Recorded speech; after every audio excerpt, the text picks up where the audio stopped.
Way to go, Picasso.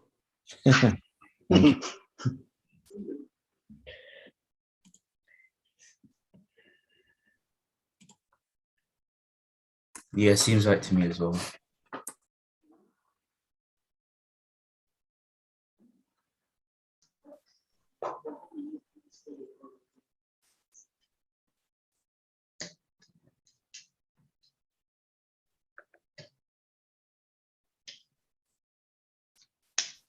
Yusuf, Yeah.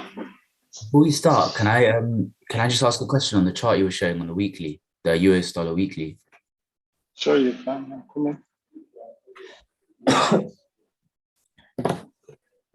Now, let me just quickly answer this question first.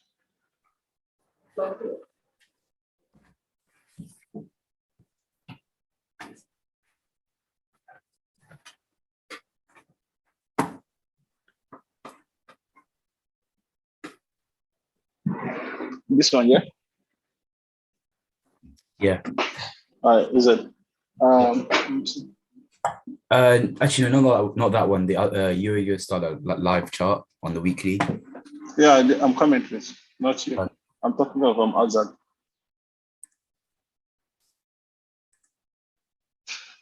Yeah, sure. How's that make sense? Yeah.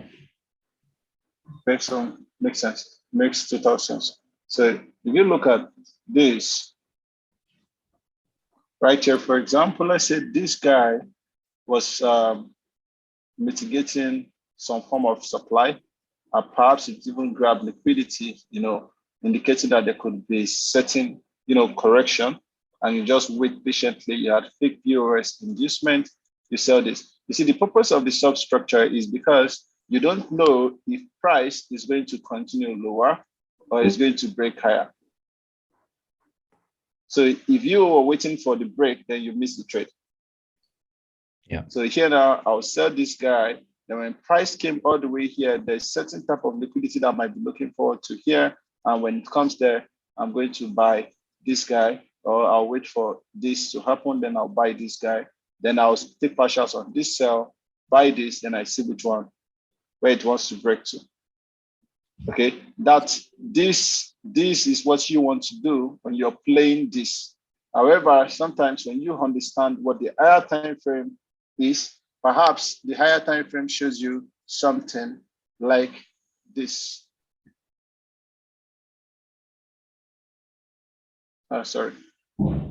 Yeah, something like this ending here. So, with this now, I can tell, okay, this is just here. Even all of this is still a substructure to this, but still a 5 minutes, I can try to catch this sell. When price comes here, gives me this, and this is sufficient. And I look forward again, it gives me something nice, then I can buy this. So I know that in this case, given my higher time frame liquidity cycle, this is more than likely going to play out compared to this.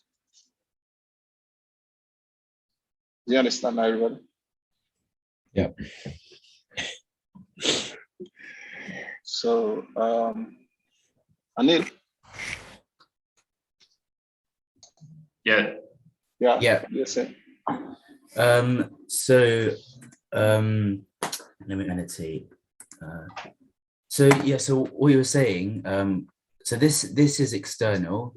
So from here, low, all the way up here, then I can't low. see annotation. Okay, I can see it now. Yeah. So low, high, because it broke it here, and then low, and then the high here. So then you're saying that from between here and here, all of this is substructure, right? Yeah. So now Yeah. you see, you marked it wrongly. How? Just one little detail, you get thrown off. You were right to mark this. You're right to mark this, right? You're right to mark this. Hold on. You're right to mark this here. What about this transaction that took place here? You can see that candle is different, and it led to a new high. Can you see that? Then after that, there was this guy here, right? Whatever happens there, then there was this guy here, there was this guy here. Pay attention to all of those transactions that is happening outside of those external structures. Then you have this guy here, this guy here, this guy here, and finally we break here, go here, here, here, here, then here, then here. See that? Then here. Yeah, that answers my question. Yeah. So because I marked that wrong, that answers my question now. I was gonna say that why did you say that that so this if this was all straight like this, I would say this is internal to weekly, which is going to be everything here will be a substructure of the weekly, definitely. So it doesn't still change how you analyze, doesn't still change anything. It just helps you to get a better understanding and helps you to put that precision to every transaction that's happening in the market. Because if I say that this is the low and that's the high, then this will be substructure, and it will be substructure, but I will still be analyzing this on my weekly time frame and still see what it looks like on the daily. The only thing here is that the moment price breaks here, this becomes my next inducement level. Compared to this right now. But before I can say this is my next inducement level, obviously this is weekly. Daily comes before weekly. So perhaps this will be my daily inducement level too, to pay attention to first before I can even look at this. So at the end of the day, you're still going to be looking more or less at the same liquidity level, but you might just be calling it daily or calling it weekly, which is not bad in as much as you understand the intention. Is it clear, everybody? Anybody got any other question before we proceed? So thank you. You're welcome.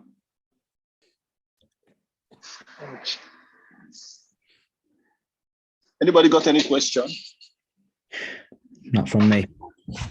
I have one quick one. Okay, please ask. For example, here you have the swing, right? Yeah, I'm with you. And this will be substructure. Like, let me. I think there should be a pharmacy around.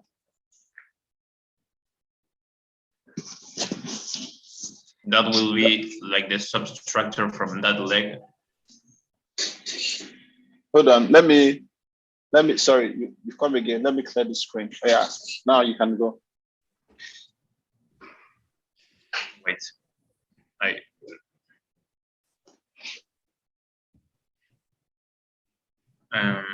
like that will be the substructure from the leg. Yeah, sure. So all of this here, you actually marked it. You tried from this low to this high, then to this low, to this high, then to this low, to this high, then to this low, to this high, then to this low is nothing but the substructure of this high and this low. You essentially look at that swing point, the swing point above. Yeah, the swing point. Yeah. And so, like, we should mark the swing, and inside the swing, we should mark like the, let's say, like the candles we saw there in that time frame to mark a substructure. You see, the thing is, a number of people make these mistakes, right? They do this, and after price breaks here, then they come here and mark fake POS, and then they mark inducement. Do you see that? They'll be like, oh, but it was a significant structural point. That's why. So when this broke here, taking out this low is inducement. No, that's wrong.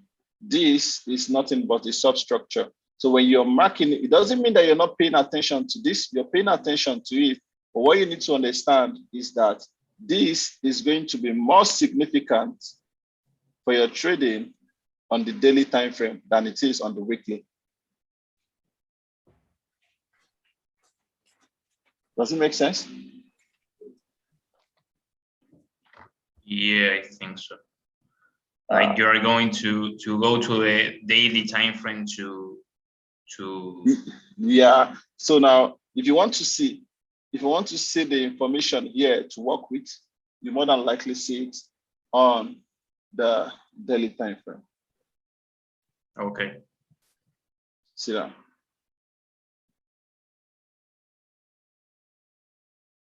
Now, let's take, for example, Nick, let's take, for example, here, let me delete this and this. Let me clear everything actually. Now, looking at this weekly, okay, the next, where is price sitting now? Between here and here, right? Yeah. Internal to the weekly is what? Daily. Daily. Now, if I have a clear structural build here, does this mean that my weekly is bullish? No. No. But these are significant structural levels on the weekly, clear on the weekly. So it's a substructure to the daily. On the daily time frame, I could still have something like this, even still have it like this. So where you have that clear structural levels on the weekly being the same thing on the daily. Do you understand what I'm saying? Yeah. Okay, so you pay attention to both of them, both that daily and this weekly substructure. Okay. Okay. Yeah. Don't worry. When you get practicing, you're going to learn more about it, because that's when it's pretty much new to a number of us here. It's not completely new, but you didn't know before. So once you get practicing, you begin to realize, oh, this is what Yusuf was talking about, and oh, I don't think to still understand this. And then I'm just a DM away. Just send me a message, and as soon as I'm free, I would respond. Okay. Okay. Okay. Thank you, Joseph. You're welcome. You're welcome. Guys, drum rolls. It's time to talk about liquidity. I love talking about liquidity. It's like, liquidity is the second part of the market that I love talking about the most when I'm teaching. The first part of the market is the one we're going to touch after liquidity, which is algo market structure. Algo market structure is sweet. Really, really sweet. Now, liquidity. What is liquidity? Let me hear your views. I believe everybody has been waiting. Everybody has been waiting for this session. Yes. Yeah. What is liquidity? What's your understanding of liquidity?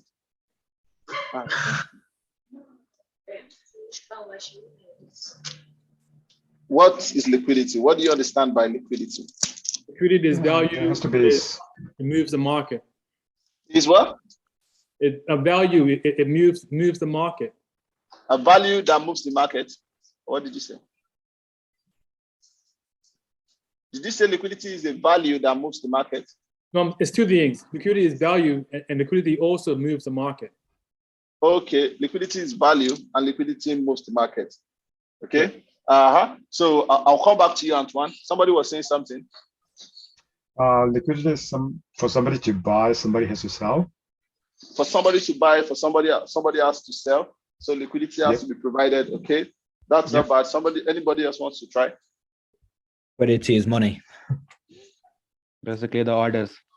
Liquidity is money, right? I think Abib, did you say something? Yeah, liquidity is the orders. Liquidity is the orders. Yeah. Good. Do you know that you are all correct, but only one person is close? You see, the thing is, the definition you gave everyone is still this definition that a typical smart money traders would give about liquidity. Except for one. But even that one, I don't even know if the person is sure. about it, or but let's see if the person is sure about it, and that person is actually Abib. Yeah. So Abib, Basically before joining Algo, I've seen stories, highlights of your Instagram handle. From there, I got them. no, you won't escape my question. Don't worry. Okay, liquidity is the orders. What orders? It's And basically the orders. buy orders and the sells orders, stop losses, take profits, transaction basically. So you're close. So let me not probe you too much. Just a little bit out of it there. Well, let's go straight into it, guys. How, when you go to the supermarket, you provide value by giving them money, right? And we all know liquidity is money. So what you're doing in the supermarket to get that item, you're injecting money into the market, into the store, so you can get the item, like you said. So injecting money into the market. So now I ask you guys this: how is money being injected into the market? Buy and sell orders. No. Yeah, buy and sell orders. How? How exactly? Do you just go to the market and say buy orders, sell orders? Like an exchange. Inducements, isn't it? You see, if I reframe the question and I put it in much more simpler terms, you all get it. That's how simple liquidity is. But unfortunately, it's really tough for us to think in that direction. Unfortunately, it's really tough for us to think in that direction. Now, let me make the question as simple as possible.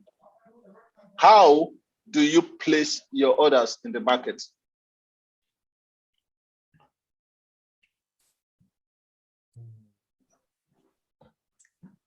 You go to your MT4, you pick up your MT4, you want to place an order, right, on your MT4. How do you place the order?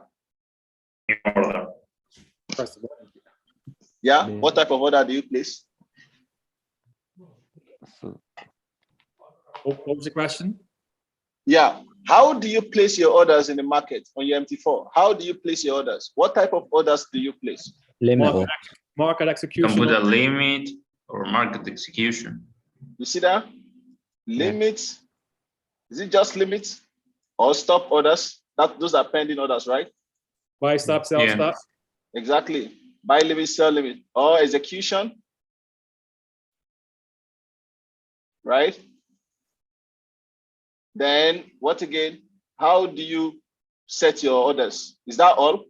Don't you set stop losses? Yeah. Again, what again is available on MT4? Don't you set break evens? take When profit. you're in profit? Don't you set take profit? Yeah. Other than all of this, is there any other way you put your money into the market?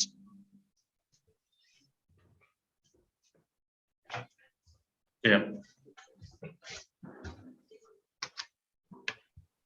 Is there any other way you put your money into the market other than any of this?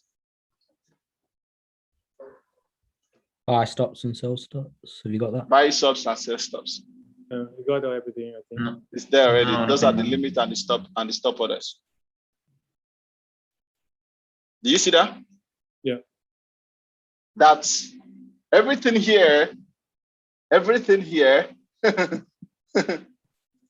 Everything here, except for take profit, is how you put money into the market. Take profit is just how you take money out of the market. Everything here is how you inject your money into the market. Everything here is how you provide liquidity to the market.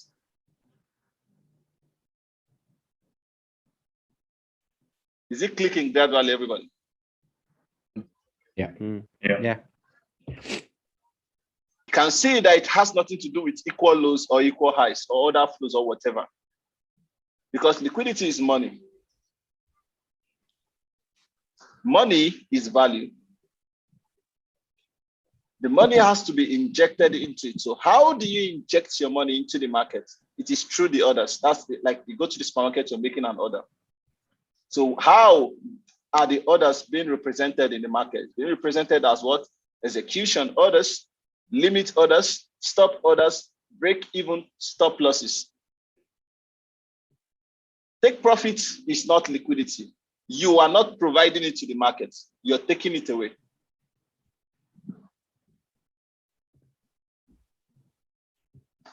So your job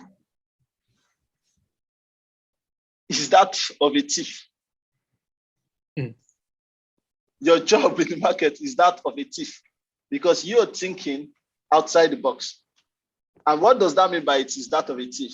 Your job is to be able to identify where majority of the people trading the market have their orders sitting at. Then you wait for that orders to be taken because that is the liquidity. And once it is taken, you now join the transaction.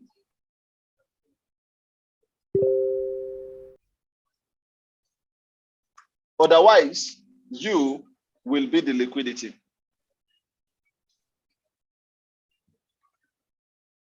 Is it making sense? Yep. Yeah. That's why you see the popular saying, if you can't find the liquidity, you are the what? The liquidity. If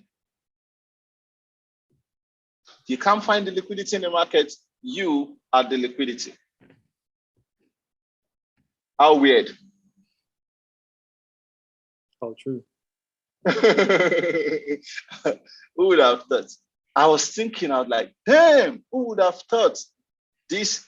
Who would have thought that everything about liquidity is right in my MT4? I just open up, I'm like, okay, market execution, buy order, limit order, and all of those things I see every time I trade is actually liquidity. Can you imagine? Anyways, let's see what this guy has for us. So now, let's say you have market structure, which are made up of transactions, right?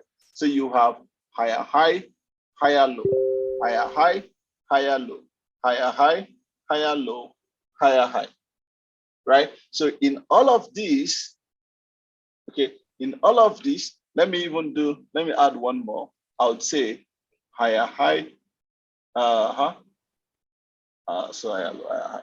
So let me add that. So in all of these, we would agree with me that I have one transaction, two transactions, 3, 4, 5, 6, 7, 8, and 9. We all agree now that all of these are not just structural push. As much as they are pushes, they are also transactions, right? Yeah. Yeah. Hold on, I'm just checking the attendance. Now, let us what's the name? Let us look at this guy properly. I'm going to write them out properly. So that way we'll just follow them closely. So first, let's say stop losses. Second, let's say our pending orders, which includes the limit and the stop orders. Then execution orders.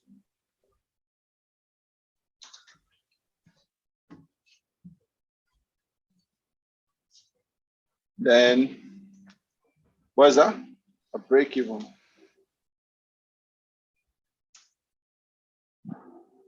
Okay, so 4 of them. I'll drop them here.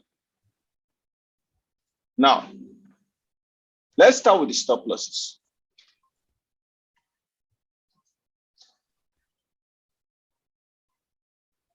You, as a trader in the market, when you pick a trade, looking at all of these transactions, where will you put your stop loss?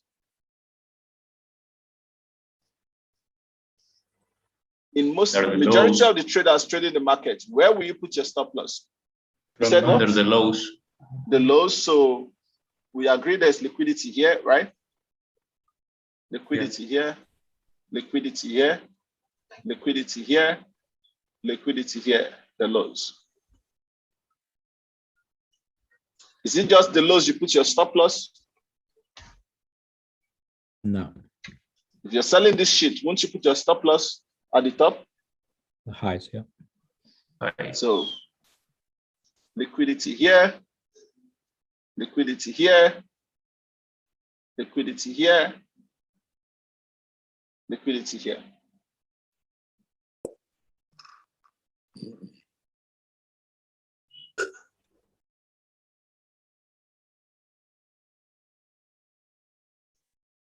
Now,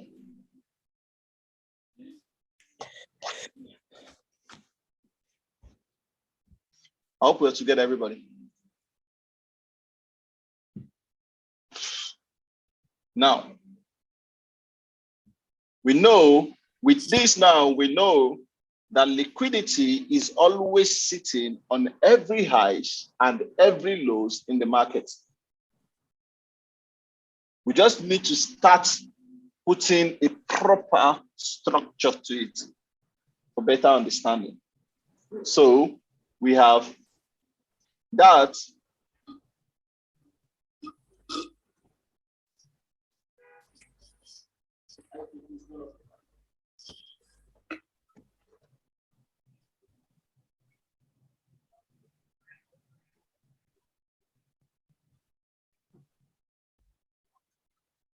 All right. So you see, we have liquidity. This has been tackled. What about pending orders? You put pending. In place. Pending orders, we have mostly for what's the name? For breakout traders and then reversal traders, right? Mm-hmm. You find breakout traders having their buy stop here. And if they want to see that it is going down, their sell stops here. And then you have reversal traders having their what?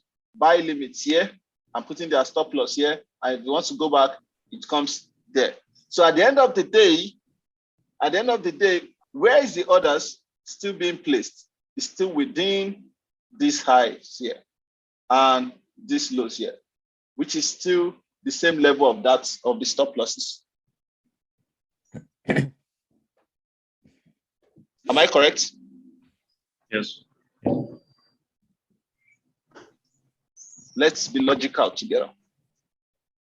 So that means we know where this liquidity is usually sitting. And it doesn't sit without the stop losses on those highs and those lows still.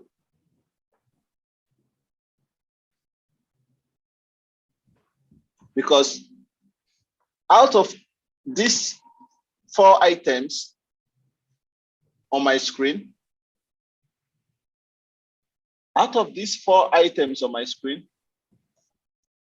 hold on, sorry. Okay. 2 is most important. And the 2 of them is what? The stop loss and the break even. Why? Because these 2 are the key ways that money is being taken away from you in the market. Once price hits the stop loss, oh shit, you lose the trade. You lost money. Once price hits the break even, oh shit, you lose the trade. You lost money. Those are the 2 most important. They are the ones that guide the other ones strictly. Now, we have the execution orders. As a retail trader, as a trader in the market, where do you more than likely place your execution orders?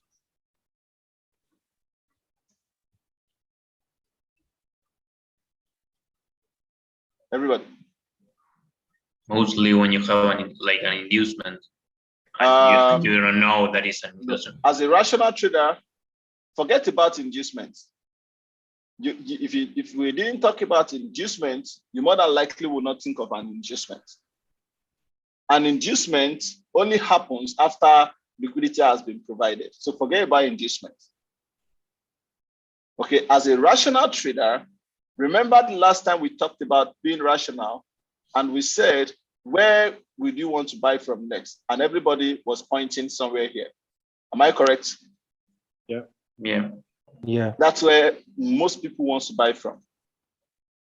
So most people are always looking forward to execute their trades within the structural points. Is it making sense? Yeah. Yeah.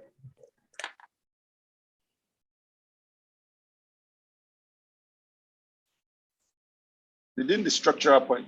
In most cases, you wait, maybe POI, then you wait after price comes there, you wait for break of the structure, then the retest, you get into the trade, and then you wait for it to play out. That's how everybody goes about it. True or true? True.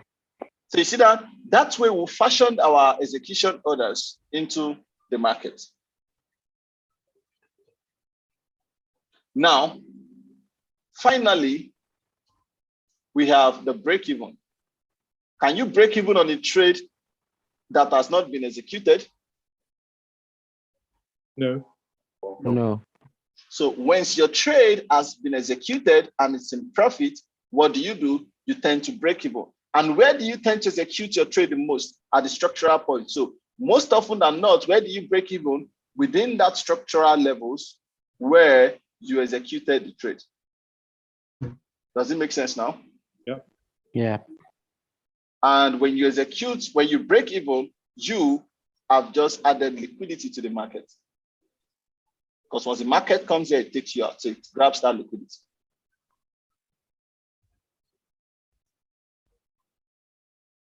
I hope it is making sense, everybody. Yep. Yeah. Yeah. Now, now, this can become really, really complex. Okay, this can become really, really, really complex because it makes you need to start thinking, okay, where could the pending orders be? Okay, where could the execution orders be? Where could the stop loss be? Where could, at every point in time, and that is a lot of tax right there. But no, you don't have to do that. You don't have to do that. Yusuf's got a magic indicator to tell us. Okay, you are your magic indicator. I have vowed with the market never to use any indicator.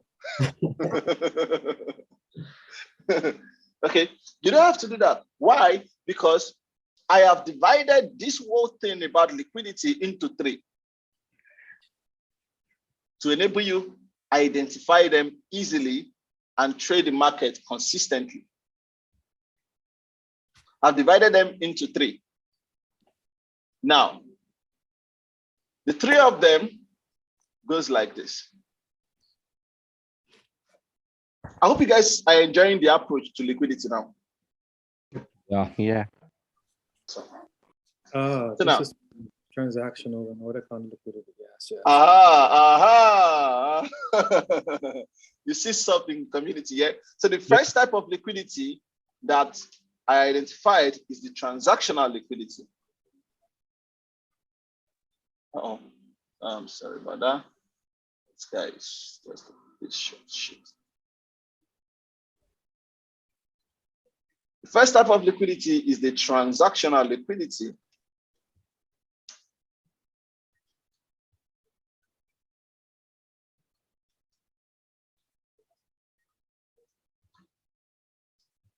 And this is the liquidity for correction.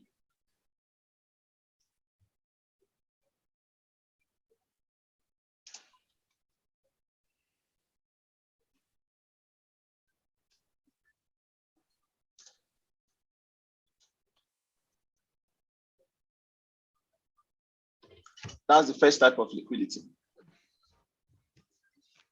The second type of liquidity is structural liquidity.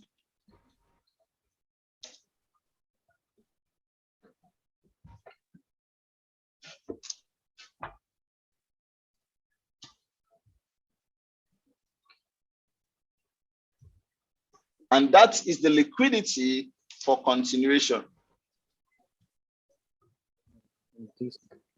which is popularly known in the community, we must have noticed, as the last high before the main high, or the last low before the main low. I was wondering what those things stood for. Now you know. Yeah. Then finally, we have the inducement liquidity. Sorry, Yusuf, I just had to get the door. What was that last bit? The LMB-MH? The structural liquidity, which is the liquidity for continuation, is popularly known in the community, as you've seen, as the last high before the main high and the last low before the main low. Okay. Then we have the inducement liquidity, and this is the liquidity for expansion.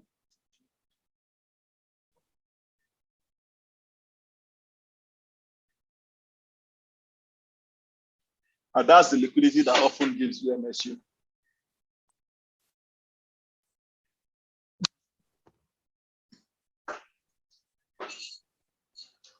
Does it make sense? Are we together? Yes, sir, so far. So let's start with structural, right? Now I looked at the markets. Pay close attention, as time frame structural analysis is actually part of this.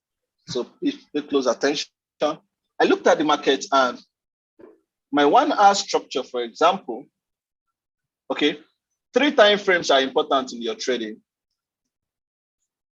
3. H1, then you move to M5,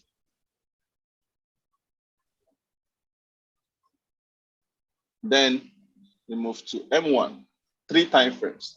Now, the H1 tells, for the H1, your job with the H1 time frame, given the trading plan, is to identify where you are in the market.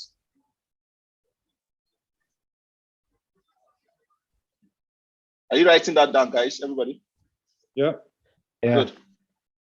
The H1 is there for you to identify where you are in the market. Sometimes you have to relate, please write that. You have to sometimes relate the H1 with the 15 minutes. That is, if the H1 isn't clear, you can use the 15 minutes to identify where you are in the market.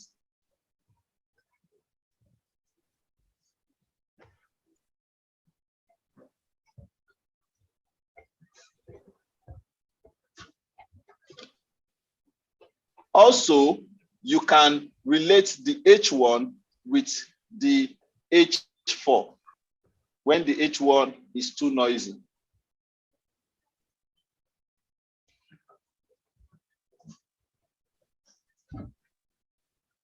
Anybody can type out those writings you guys are doing and then drop it in the group for every other person to benefit from, okay? Now, once you know where you are in the market, the next part of your trading plan is the what. There are 3 parts of your trading plan. We have the where, the what, and then the how.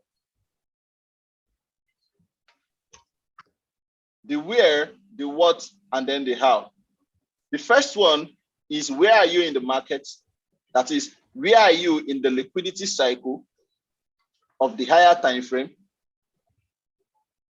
which revolves around H1, M15, and H4. Then the second one is the what. What do you see on the M5? So the M5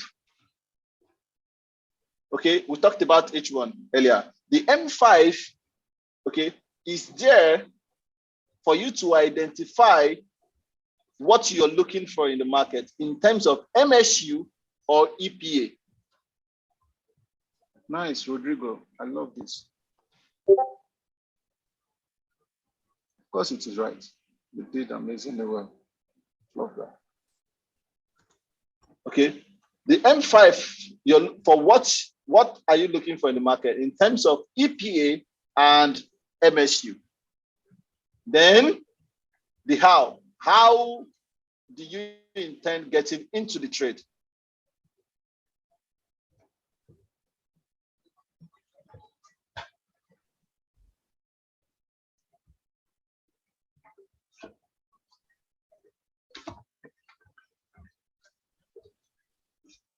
Then after all of this has been properly followed, the last but not the least is the target.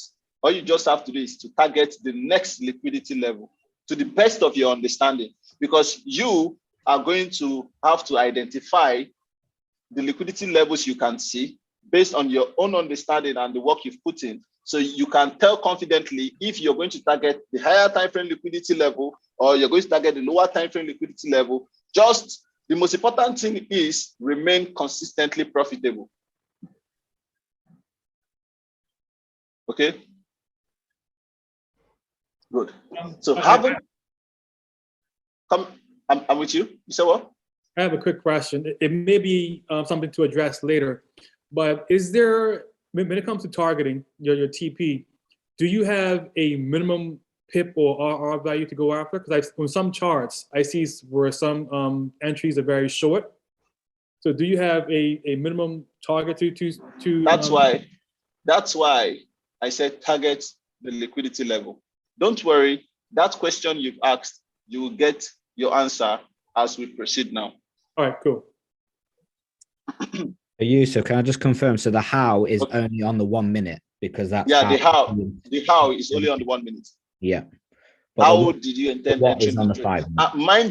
Mind you, sometimes you can actually enter the trade directly from the 5 minute if you're okay with the stop loss. Yeah. It doesn't have to be that you have to go to the 1 minute, but just follow it that way. Then you begin to combine it, being your own flexibility and it being, objective too. Yeah, perfect.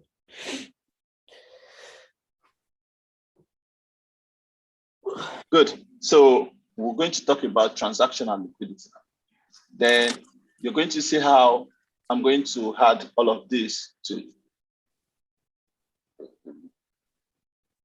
Excuse me, sorry.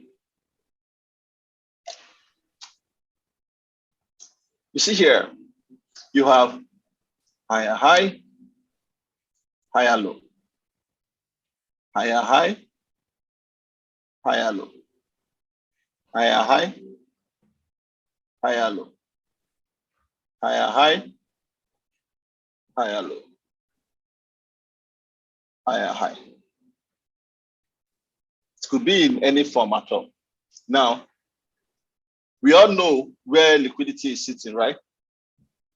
Once you look at this chart now, you can tell where the liquidity is sitting based on what we've treated now. But which of this liquidity is which? Transactional liquidity is the liquidity for what? Correction. The moment price broke this high here, it means price took out this liquidity. We are always, once price takes out this high, we know that an uptrend has been established first. That's the most important thing. You need to understand the trend first. The trend is an uptrend. So once this liquidity here is taken, we know transactional liquidity has been taken.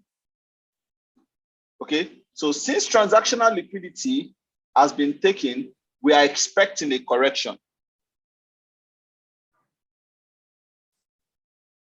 That is why it is called transactional liquidity. Now, here, again, transactional liquidity taken, we expect a correction. Transactional liquidity taken, we expect a correction. Transactional liquidity taken, we expect what? A correction.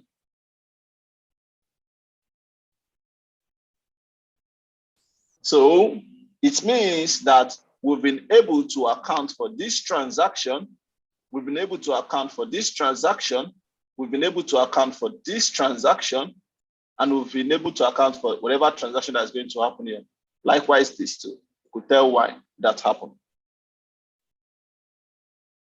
But then, what about this transaction? What about this and this and this? What liquidity is responsible for it? Structural liquidity. Which is the liquidity for what? Continuation. Now, if you look at this here, you're going to see that this, for example, this black, for example, can be the higher time frame, which is the 1 hour, for example. Then the 5 minutes could come as the internal structure. So the 5 minutes could be something like this: higher high, then higher low, higher high, then higher low, higher high, then higher low, higher high. You could even do this, then goes higher, then higher low, higher high, higher low, higher high, higher low, higher high, higher low, higher high, higher low, higher high, higher low, higher high, higher low. Sorry, I'm just in a higher low for everything. Higher low, higher high, higher low, higher high, higher low, higher high, higher low, higher high, low, higher high, lower low, lower high, lower low, higher high, low. See that? Something like that. Okay. Now this, this, this, this, this, this, this, this, this.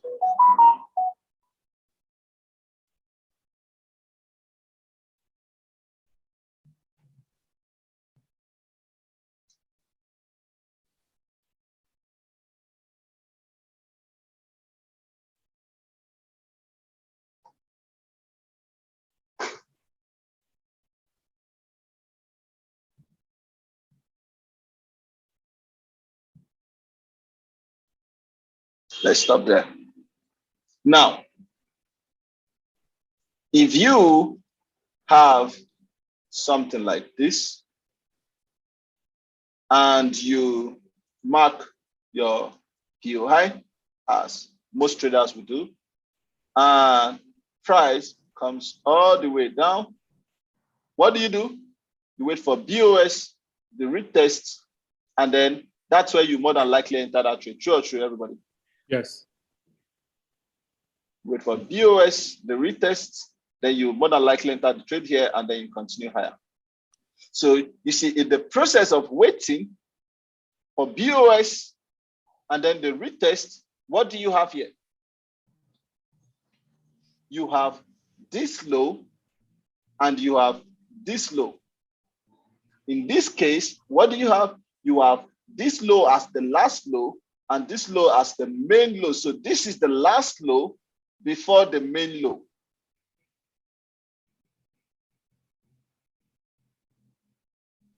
Are we together, everybody? Yes. Yeah. Yeah. This is the last low before the main low. And where did you enter the trade on? You entered the trade on the last low. That's where you more than likely will enter that trade. And when the trade goes in profit, you break even here. And all of a sudden, price comes down. You're like, oh, it's just coming down, gain efficiency, it's going to go up. But you know, it just keeps going. And boom, it takes you out of break even. Immediately you did that, it goes up again, taking out the last low before the main low. That's where structural liquidity is mostly seated on. Do you understand now? Yes. Yes. So you see here, the last low before the main low, structural liquidity taking. The last low before the main low, structural liquidity taking. You see here, the last low before the main low. Price didn't get there. I did this so that you guys would understand that it is not always compulsory for price to come towards structural liquidity. But you know liquidity is there, so if price comes, you can act accordingly.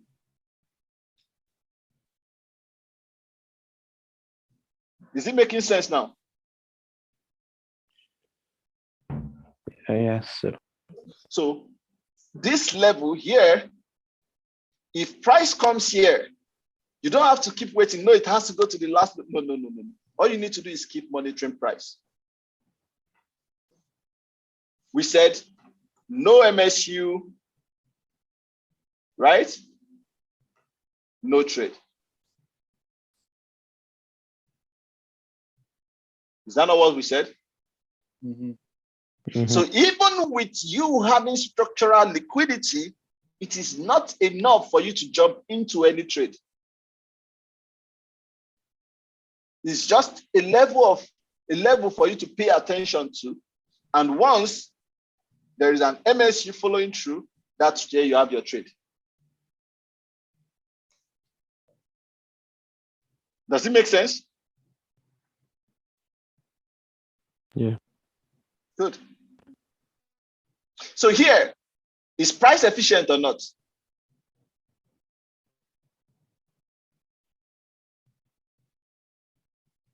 At this level here, is price efficient or not? Yes. Yes. Yes, it is.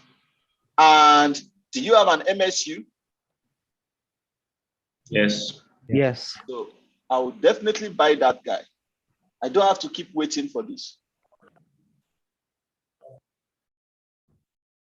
Do you understand now? Yeah. Remember, Yes. liquidity is sitting on every highs and every lows in the market. That means that there was liquidity here. On this lower time frame, there was liquidity here on this lower time frame. But if we start jumping into every Tom, Dick, and Harry, then we won't have a well-structured plan to follow in our trading. That's why you need to know where you are in the liquidity cycle of the higher time frame. Then once you know that, then you align it with that of the 5 minutes. So what did you see? For example, now, for this level here, what did I see that will enable me pick this trade? Where am I in the liquidity cycle? The answer to this is I am in the what? SLQ on the higher time frame, right? Isn't it, everybody? So I'm looking for what? A buy opportunity right there. Then what happened? What did I see? I see 5 minutes efficiency. Then how do I intend getting into that trade? Perhaps there was now a 1 minute liquidity grab here, MSU.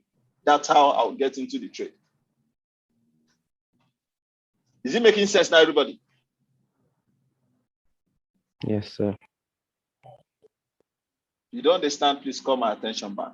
Now, what is my target? Clearly, this is coming from the H1 liquidity grab. The target will more than likely be the H1 liquidity level. We are in an uptrend, which means that there's a huge possibility that price is going to take out the next structural liquidity. So that will be my target. However, I'm going to monitor this last high before the main high here in case price wants to do something funny, and I'll edge my buy around there if I see an opportunity to.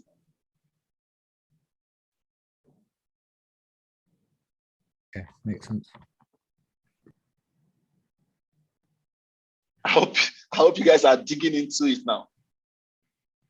Slowly clearing up. This is how you're able to ping pong, because you're able to identify the push, each push. Exactly. So immediately price took out the structural liquidity. I'm like, okay, correction is likely coming, partials out, but then I'm not jumping into anything until I see MSU. That's my 1 hour transactional liquidity grab, followed by that is the where.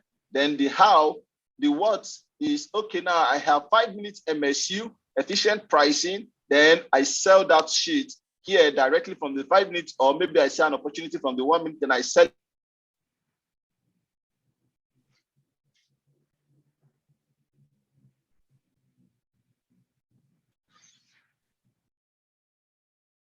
Hello?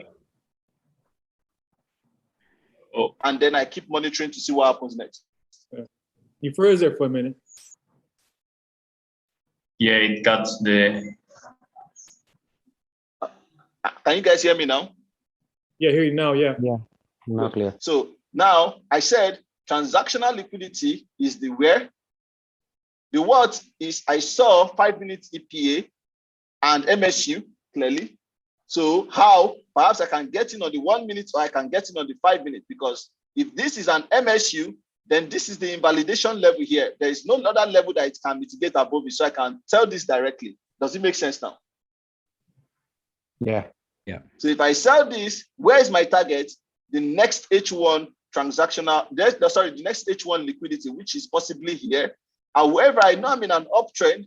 So this might not get to this level and reverse. So I'm watching for any possible reasons why price wants to reverse. Then I'll just try to jump into it.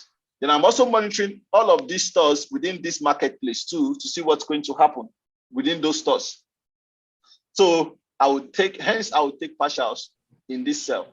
And while I'm even taking partials in this sell, when price pulled back here, that is efficient pricing. If I have a 1 minute reason to sell again, I will sell again.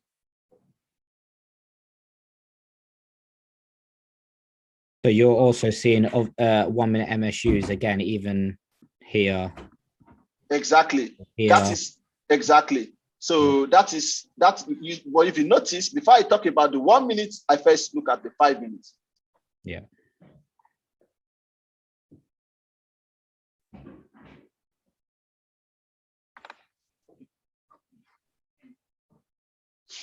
You guys getting it? Yeah. Yes, sir. Good.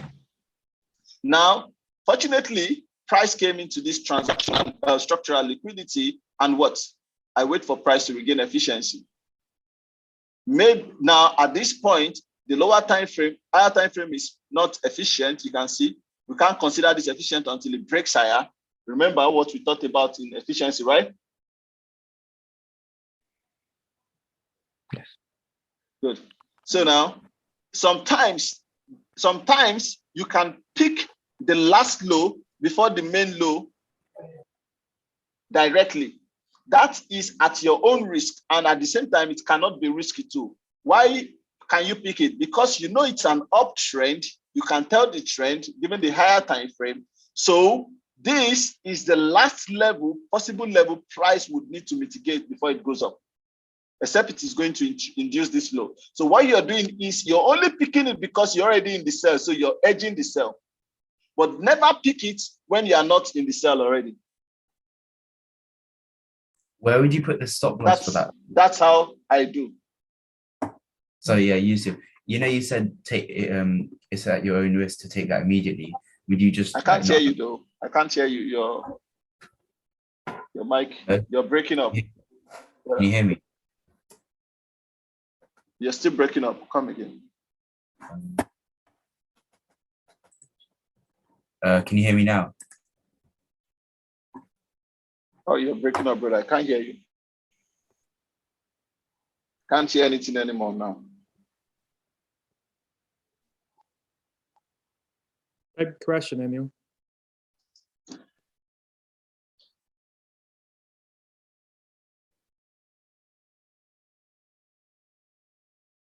I'm waiting for you before we continue. He's typing this question.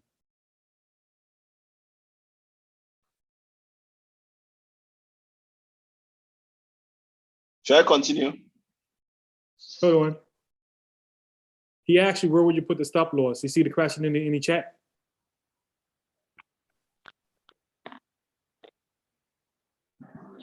Yusuf, I think it might be your internet because we can hear everyone. Okay. Yeah, exactly. Yeah, I can hear you now. Okay. I can hear you now, actually. Can you hear me now? Yeah.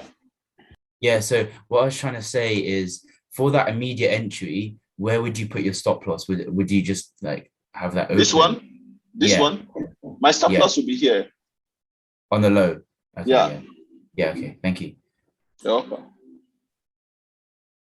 So I can risk it, but if you don't risk it, that's fine. What do? You wait for the lower time frame to regain efficiency, and that was where they took out this high, and we can connect this low. So that's EPA. When price comes back here, I can now watch for what?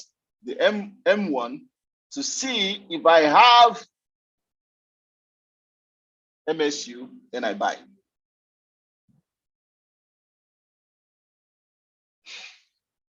Hope you guys are seeing how time frame structural analysis work. Yeah. Yeah. This and more is the reason why I always advise never to sit on your screen and be trading money tonight.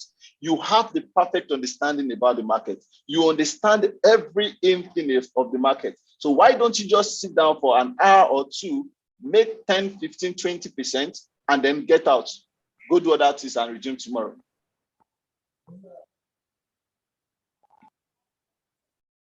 Yusuf, would you say that there is kind of the best time to trade within the day? There is no best time to trade. The algo is the same across all timing.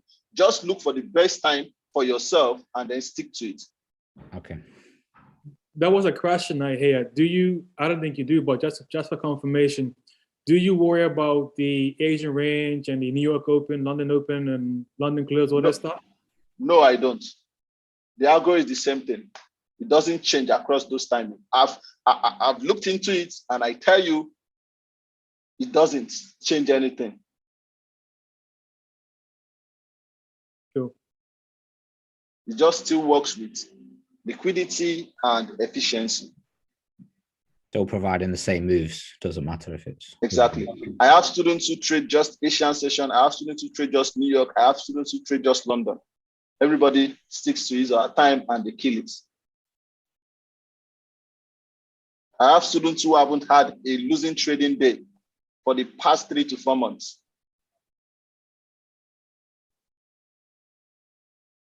So it all boils down to understanding and discipline.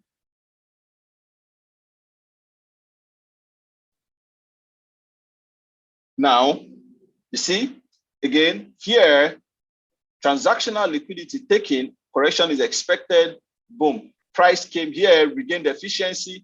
You see, we don't have to start saying, oh, we have to wait for price to come here. Boom, price gave you MSU, I'm buying that shit.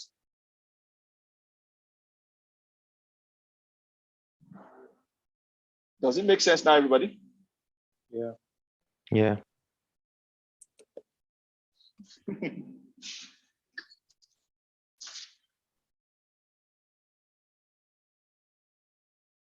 I hope it's interesting too. You hope what? I hope it is interesting too. It's very interesting. I'm just very. We're just like we can understand. Like it's pretty mind blowing. I'm just sitting here thinking that you are in the process of giving us the keys to the kingdom. Exactly. I can't understand how you develop all this. Like it's amazing. Like really. Honestly, I don't understand myself too, how I put all this information together. And we still haven't touched on algo structure yet. Yeah, so everything that I've been teaching you together is what makes up algo structure. So algo structure is just like a graphical representation of what the market could look like. Just like this is similar to what algo structure is, but this is in time frame structural analysis. Amazing, amazing. Just a question, Yusuf, have you ever tried trading Asia? Me? I haven't tried it for once because I'm always sleeping when it's Asia. I love my sleep, except I'm learning. It's only when I'm learning that I don't sleep because my mind is not at rest. I really want to find the knowledge there. So, but I don't trade Asia. However, I have students who trade just Asia, and it's still the same thing.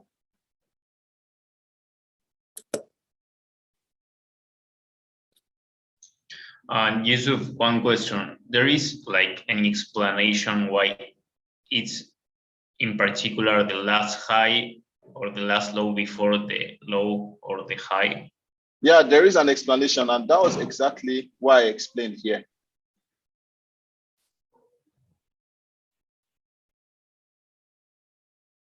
Do you remember what I explained here? Or should I go back again? Yeah, right. Yeah, right. Yeah, the break even. Yeah. Don't worry, I'm going to go on chat. I'm going to okay, I haven't, because I haven't started trading, I haven't subscribed for my trading view premium, but I'm going to show you guys yesterday's price action and into today too. And you see how everything was applicable, okay? Yeah. Awesome. Yes, sir. Let's go. Let's go. Rock and roll. Let's go! We're going to smash it, man. None of these pairs are safe anymore.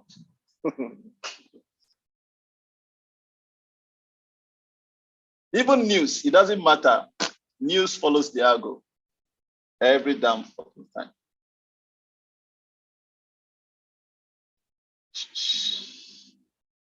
Now, it's remaining one, inducement liquidity.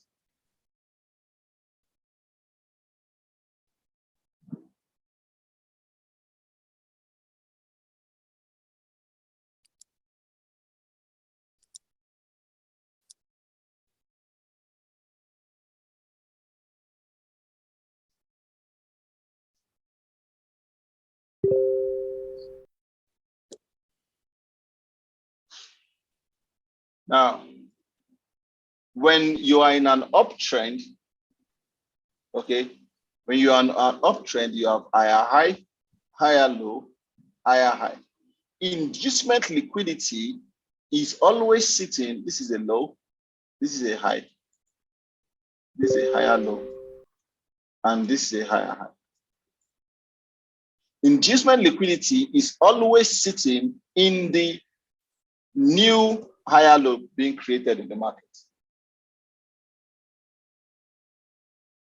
So if price comes here and then goes up again, so it means that the inducement liquidity has moved from here to here. Mm. It is no longer here anymore. Is there liquidity here? Yes, there is. But in this case, the liquidity in this market now would be inducement liquidity, and then the last low before the main low, hence you have structural liquidity here. If price goes further and does this, didn't break that low, and it goes up again, then inducement liquidity has moved from there to here. It's always in the new higher low for an uptrend. That's the market that's been created in the market. Okay, so question. Let's say price. So I'm coming, please. Okay. So looking at this market, if this is the inducement liquidity, this is the last low before the main low. So what is here? Here is just the liquidity. We won't pay attention to here significantly, but we know market can react. But the two key levels to pay attention to is this one and this one right now. Does that make sense? Yep. Yeah.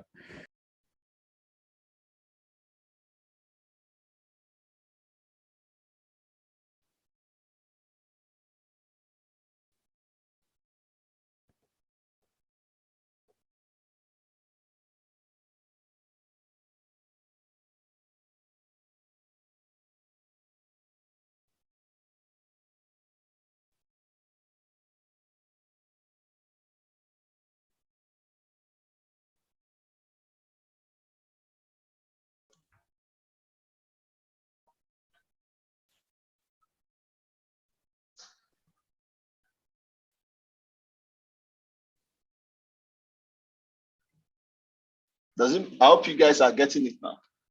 Yeah. So don't ignore this. Know that there's liquidity here. That's why I started teaching you everything from the scratch. But the liquidity here is not as significant as the one here and here. If price does this again, this is inducement liquidity, this last low before the main low, there's liquidity here, but they are not as significant as this one and this one.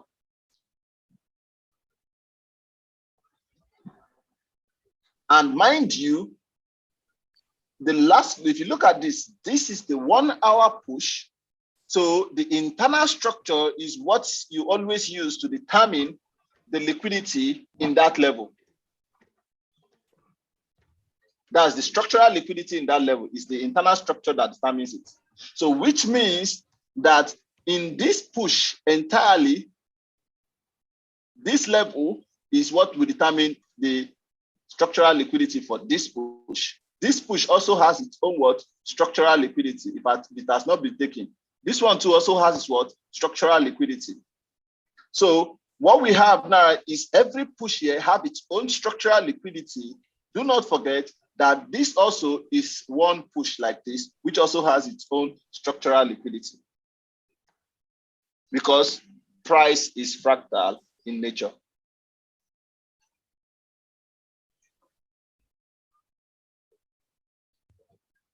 I hope that's making sense now. Everybody's getting it. And I hope I'm not too fast for you guys. I'm taking it slowly. Can I ask my question now? Wait a minute. Okay. Let me finish with inducement liquidity. Now,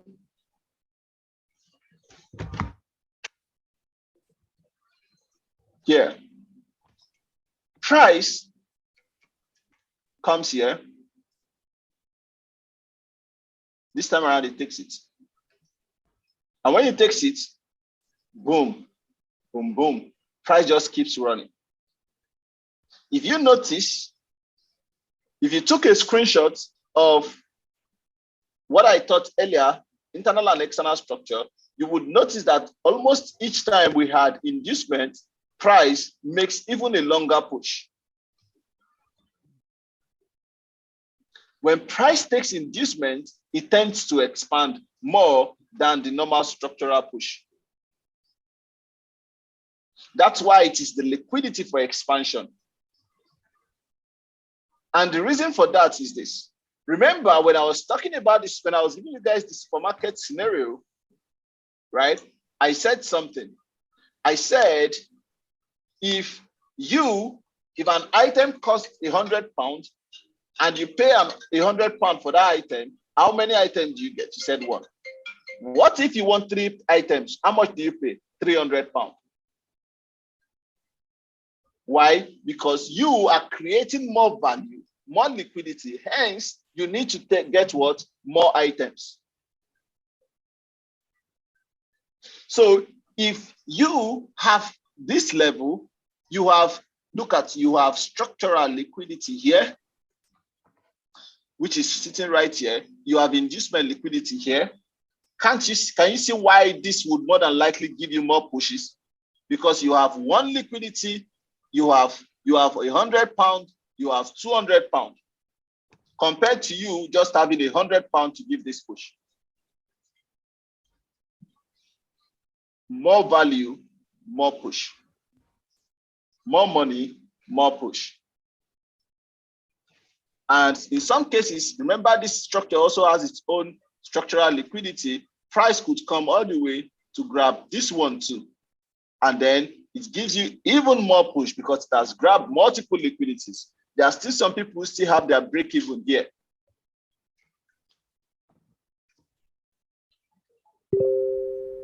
Is it making sense, everybody? Come on. Yeah. Yes. Yes, sir.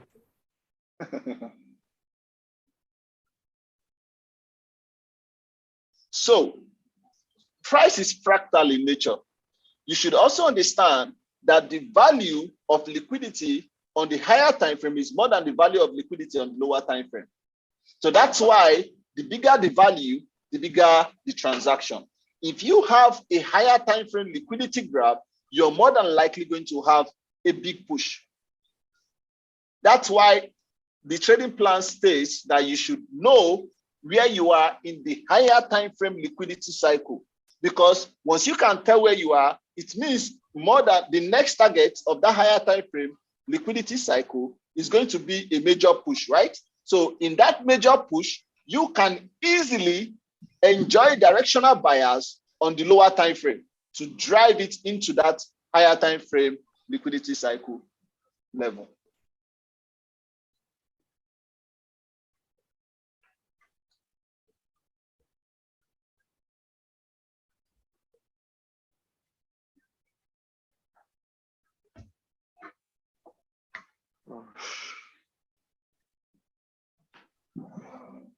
Interesting, I know.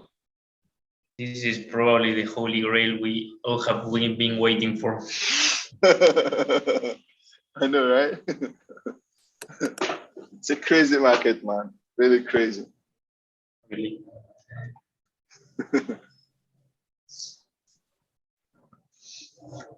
And if you wait patiently for your trade setup, I guarantee you would find at least 1, 2 trade setup daily that will give you an average of 10 to 15% cumulative, and you'll be fine.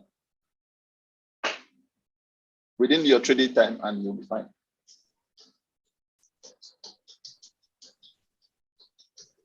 But Yusuf, can we see like how to take a real chart?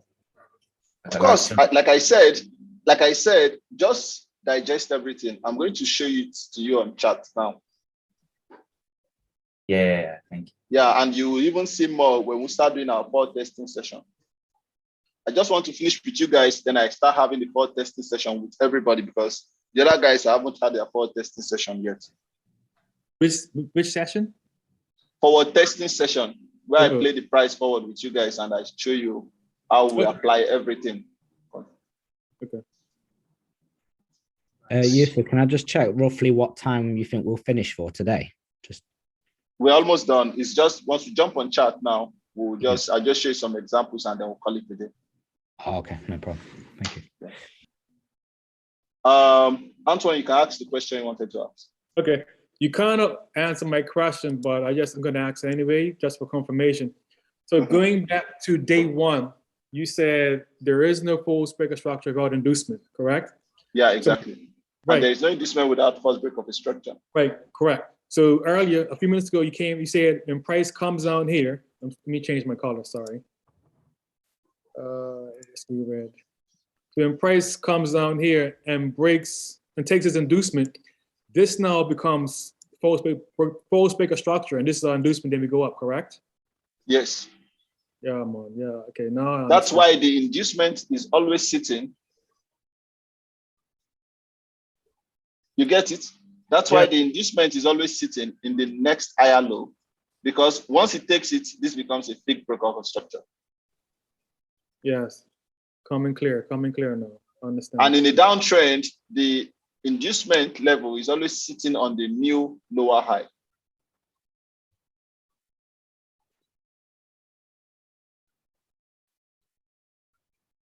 I have one question. I don't know if it's silly or what, but how can you differentiate between a true break structure or a fake one? Don't draw break of a structure. Don't draw fake one. What you know is that once price is in an uptrend like this, the moment price takes this level out, we're going to see this as what? A fake break of a structure, and this as an inducement. You don't know until it happens. Yeah. You won't know until an inducement is taken. So the liquidity is taken. So what you know is that, oh, I'm not going to pick this trade here.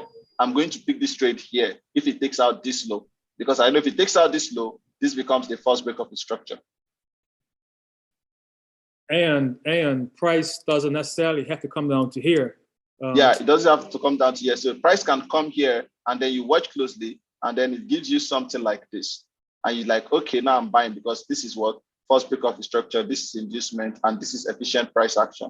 So I'm buying this. Yeah, because price could miss this POI right here. Shit, sorry, hold on one sec. No problem. Price could miss this POI right here and then just come down here and then go up, right? Yeah. Yeah, man. Let's say you want to take the sell from the top, and you should wait for the MSU, right? Like, I don't know, let's say like this one is a true boss, and here you will wait for an MSU. Well, I haven't taught you anything like true boss. So yeah, ignore the bigger structure. Okay. If you wanted to sell anything here, you wait for price to come here, then you watch closely, and then now you MSU and efficient price. Yeah. Okay, yeah, makes sense. Makes sense.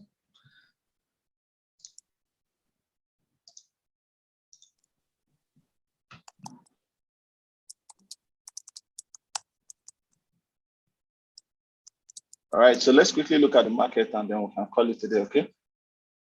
But while we're doing that, let's wait a little bit for Anil as he's visited the toilet so he doesn't miss out.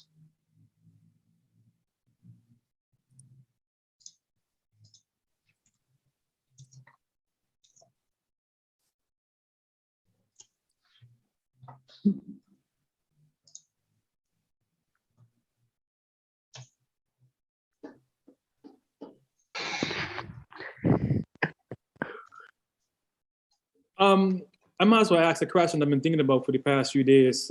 Yusuf. Please do. What is your, I mean, I don't know if you want to answer this on a community call or whatever, but what is your goal, your future plan for Algo with regards to students? Because most mentors, they got like 100, 200, they want to get as many students as possible. Like, do you have a max or are you worried about that? In fact, finish. I'm actually concerned about my students than teaching, actually, because I prefer the progress of the individuals in the community. I really want everybody to be happy. I want us to be one big family. And because of this mentorship course I've been having lately, I haven't had enough time to actually have calls, community calls, and I really feel bad about it. So it has made me to review a lot of things, actually. One of the reasons why I haven't really put anything out there is because we're restructuring everything. Our website will be up and running by month ending. So by next week, probably, we'll be sending out the Trustpilot link by weekend for people to fill and all of that. And yeah, I would have stopped teaching, actually, because I don't necessarily need to teach. But the thing is, there is no other passion I have other than teaching. I love teaching. Okay. I hate trading. I don't have passion for trading. I don't, in fact, I get tired of trading. So I hate trading. So, but if it is teaching, I really enjoy it. It keeps me, keeps me going. So that's the thing. But then what's the essence of teaching when some people understand, some people don't understand? I want everybody to understand. I want everybody to really know this thing. And that's why the mentorship from next year, like you must have seen in my Instagram, is going to be the next mentorship is actually February. The mentorship is going to be holding quarterly, every 3 months. So it's just going to be 4 times a year. And it's going to be a limited seat of 10 people actually per mentorship session, per bootcamp. So February, only 10 people can enroll.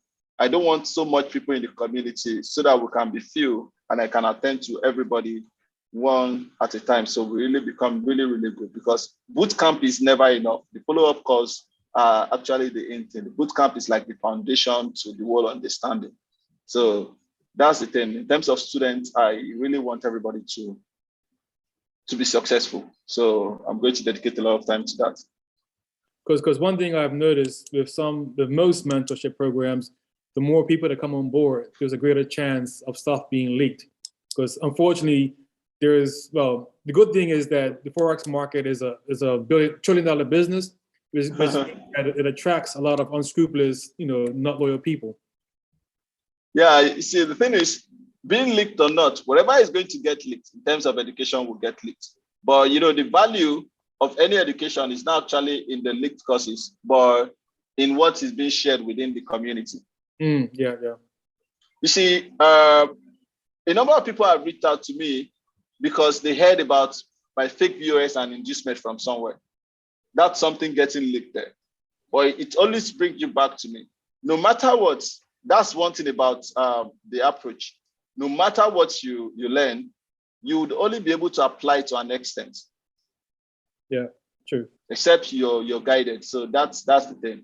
So I don't want so many people in the community. Just 10 people every 3 months. That's fine. Just to keep my passion going for teaching. That's all. I actually wanted to cancel it, but I had a meeting this morning with some close colleagues of mine, and they're like, Yusuf, think it again, because you love teaching. That's the truth. So it won't be nice if you cancel it completely, but you can reduce the number of seats that will be available so you can have time for everybody, because I'm people concerned actually. So that's it. Okay. Yeah. All right. Yeah.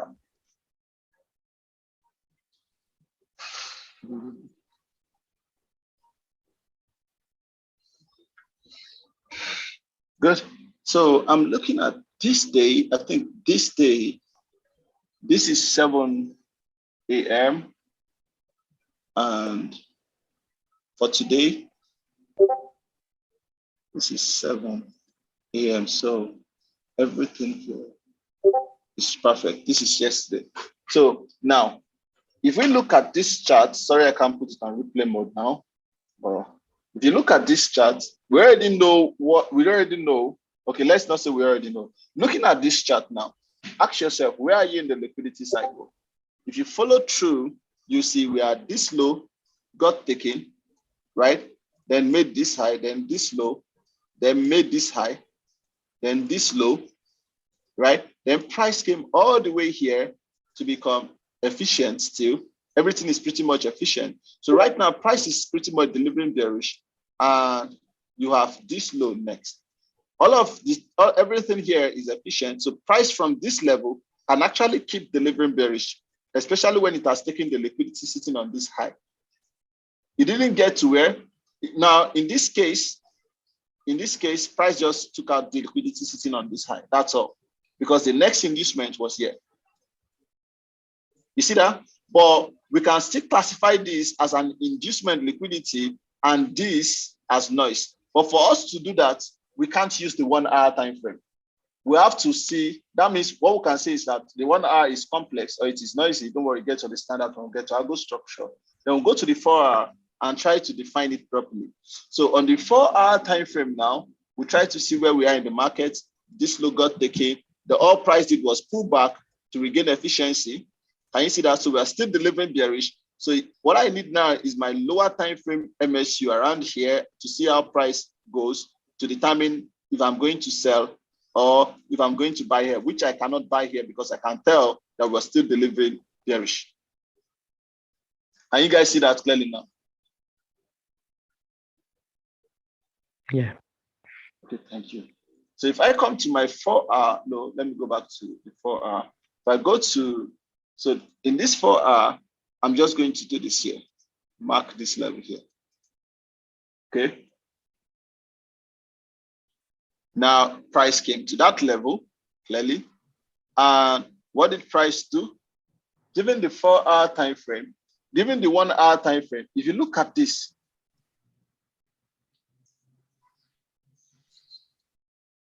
can you find anything significant about this? No. Because what I'm saying is, if you look at this, the last low was here, then it led to this high. Everything is still sitting within it. All of this is nothing but substructure, which means for me to be able to read this substructure better, I need to go lower, right? Yeah. So let me try 15 minutes. Now, when I get to my 15-minute time frame, what did I see? On 15-minute time frame, clearly, I'll be able to tell that, oh, there was a high, there was a low. All of this, we have all of these highs and lows. Okay, let me just mark it out. We have this high, we have this low. It got broken here, then we have this high. So everything in between here, we say technically was a substructure till it got broken here. Then when price broke here, this was the last high before the main high. Can you see the liquidity got grabbed? Yeah. Yeah. Then what happened? Price continues. This is the day we want to trade here. I'm just trying to, you have to understand the story from the previous day that led to this day. Okay, then we have this low here that got taken there. Then price continues from here. I'm not interested in anything here, so I'm just marking it up. Continues like that, whatever. Then when it got to my trading day, price grabbed this liquidity and started correcting. So that was transactional liquidity there, isn't it? Then the correction happened. If you go to lower time frame, that's big BOS inducement mitigation here to continue higher. Can you guys see it? So Yeah. if I buy this guy, for example, so on my trading day here, I can see now what is happening. Transactional liquidity graph, perhaps I'm looking for, I can buy here, but I also know that when price took out this low, this pullback here is also making this efficient. So I'm looking for sell opportunities too. Do you understand now, everybody? Yeah. Good. So that's EPA there. And I'm like, with price come here, I'll pay attention to that. All of this, oh, so much noise, blah, blah, blah, blah, blah. I'm just going to wait to see what happens. That's all. I can't do anything about it. Then I go to my 5-minute time frame.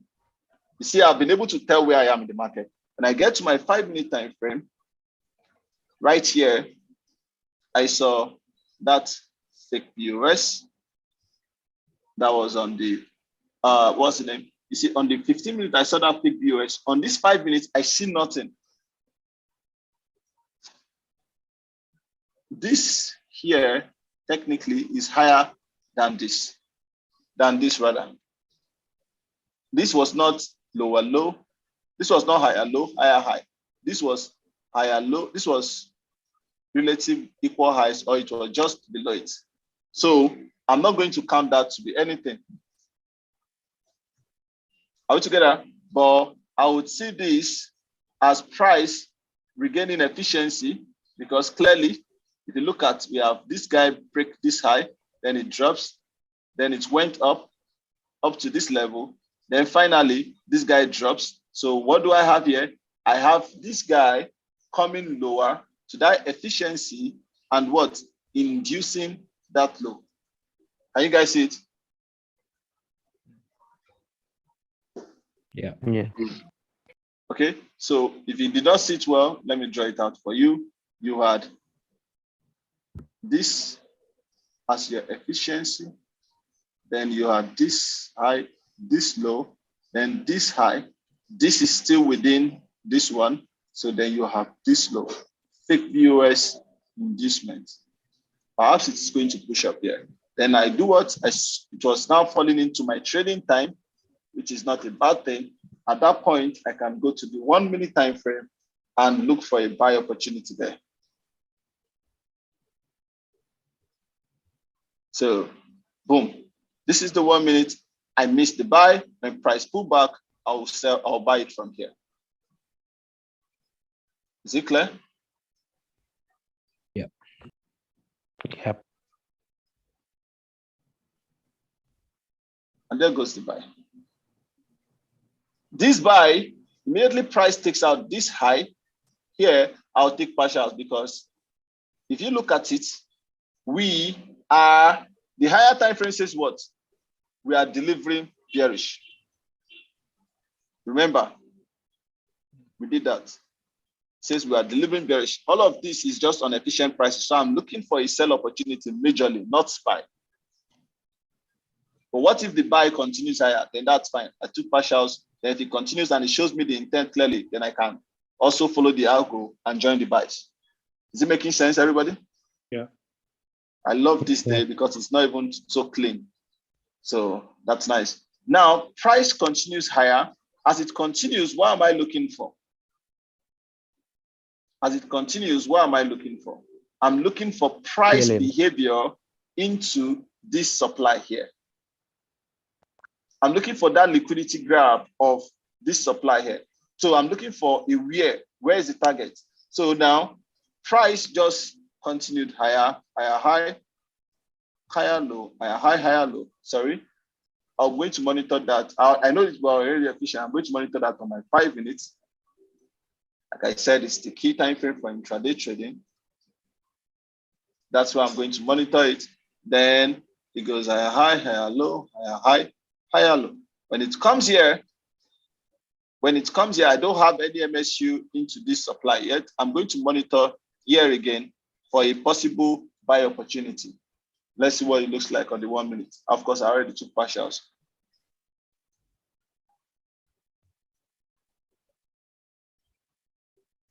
Then here, what do you have?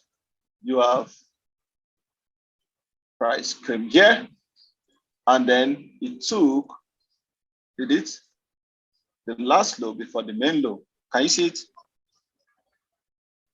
Yeah. Was it a coincidence? Hell no. No. Then from there, we had higher high, higher low, higher high. Price didn't give me an entry, and I'm annoyed. Oh shit, price didn't give me an entry. What the fuck is happening? Oh, this price is a bitch. Oh. Then, you know, I'm very patient. I waited patiently till price came here, and this induced it. Can you see that wick? Yeah, it was so small. Pick that. Yeah, exactly. Yeah. So you are that high, this low, this high. You can see nothing was higher than this. Boom. Fake BOS inducement. When this was rejecting here, smash it with this, smash it with the buy.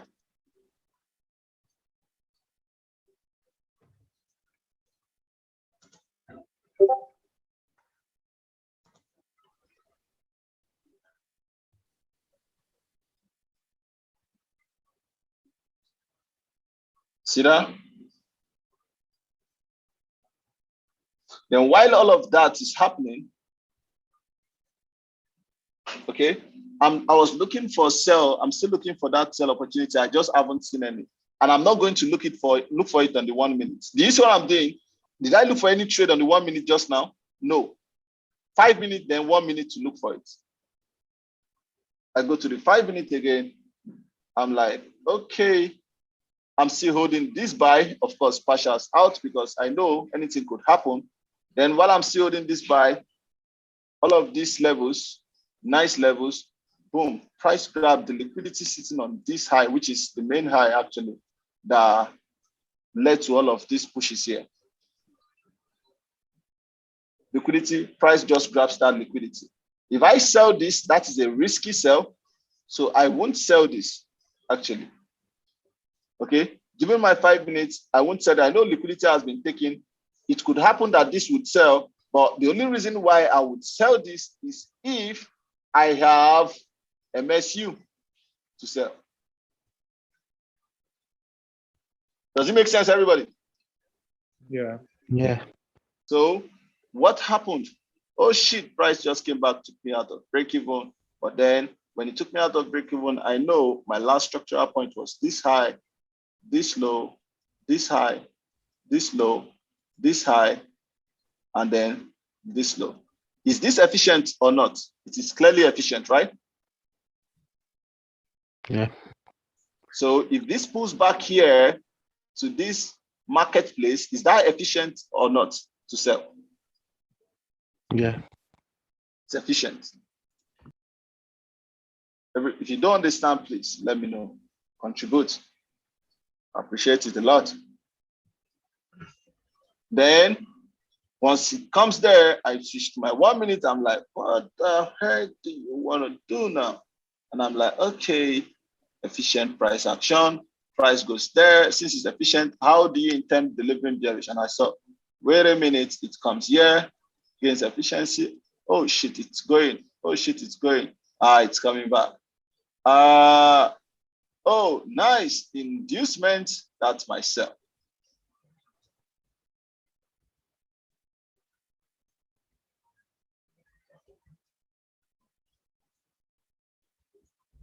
EPA, then MSU.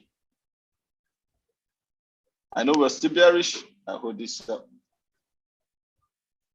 Then I go back to my 5 minutes after we took out that low, where I see price went lower, right? Then it's coming back again. Is it efficient? Yes. Everybody, efficient. Yes. So I can, that means I can sell, right? Yes. That means I can sell, right? Good. But will I sell? We don't have MSU. I Okay, think. you have to look for the MSU to sell. Nice. So I jumped to the 1 minute. I'm like, what? come on, please, give me MSU. I'm begging you, please give me MSU. And it goes up. I know correction was coming. So if I had seen something tangible here, I'll be nice with it. But, you know, nothing. And, oh, shit, nothing. Okay, I'm selling that shit. Now I have MSU on EPA. You see that?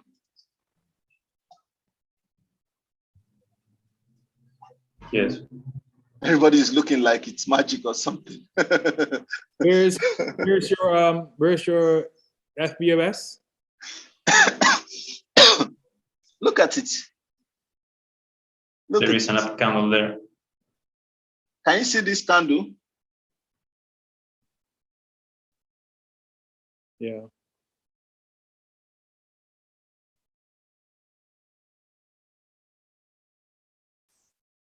What liquidity are you targeting? For What the is it? TP? What is it? At this TP, the TP here is a free fall. It is best you take your partials, because if you go to the 1 hour time frame, you would see that what we had here is what? A sustained downtrend, which means, and given this sustained downtrend, can you see anything to the left? No, you can't. And more importantly, given where price is coming from, the last transactional liquidity was here. So we've been expecting a correction after this low was taken. When price reversed here and came here, we're also expecting a correction. Now, which means that the liquidity that this might still go to might be down lower, or price could reverse anywhere here. So you want to take partials consistently as you're having that free fall. That's why it's important to know where you are in the market. Okay. It's different from it is different from if you catch a trade here, you know you're targeting this last low before the main low here, and then this structural transactional liquidity. But in this case, everything is shallow. Do you understand now?